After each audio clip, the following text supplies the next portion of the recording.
गावाला अनेक घराबाहेर अशी कंस टांगलेली किंवा ठेवलेली दिसतात.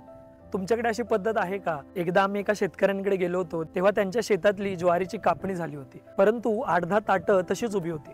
आम्ही विचारलं, काका ही कशासाठी ठेवलेत? तेव्हा काका म्हणाले की देणारा आपल्याला इतकं भरभरून देतो, मग पाखरांसाठी 4 दाणे ठेवले तर काय हरकत आहे. शेतामध्ये उगवणाऱ्या प्रत्येक दाण्यावरती पहिल्यांदा पक्ष्याचा हक्क असतो. जिथे भात उगवतो तिथे भाताचं, ज्वारी उगवते तिथे ज्वारीचं आणि बाजरी उगवते तिथं बाजरीचं तोरण लावण्याची पद्धत अनेक ठिकाणी अजूनही आहे. दसऱ्याला जेव्हा आपण तोरण लावतो तेव्हा दसऱ्याला निघालेल्या पिकाचं तोरण लावलं जातं. खरं तर पक्ष्यांसाठी असं तोरण बांधायचं असतं आणि पक्ष्यांची भूक भागवायची असते. हा विचार करण्याचा वेळ सुद्धा आपल्याकडे नाहीये. मग आपला विकास झालाय का अधोगती झाली? हल्ली आपण जे आता तोरण लावतो ते सुद्धा प्लास्टिकचं असतं. प्रेम, दया, आदर ही जी मूल्ये आपल्याला पुस्तकातून आत्ता शिकायला मिळतात ती आपल्या जीवनशैलीमधूनच आपल्याला शिकायला मिळायची.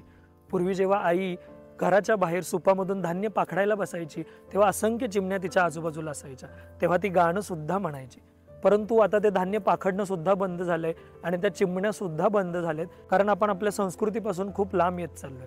आपल्याकडे पूर्वी रांगोळी काढताना सुद्धा तांदळाचं पीठ वापरलं जायचं आणि आता आपण हे सगळ्यापासून लांब जातोय. पण अजूनही वेळ गेलेली नाही. आपण आपली संस्कृती पुन्हा जपू शकतो, कारण त्यातून निसर्ग जपण्याचा आपल्याला संदेश मिळत जातो. आपल्याकडे अशा असंख्य पद्धती असतील तर आम्हाला कमेंटमध्ये जरूर कळवा. धन्यवाद. आरोग्य धनसंपदा.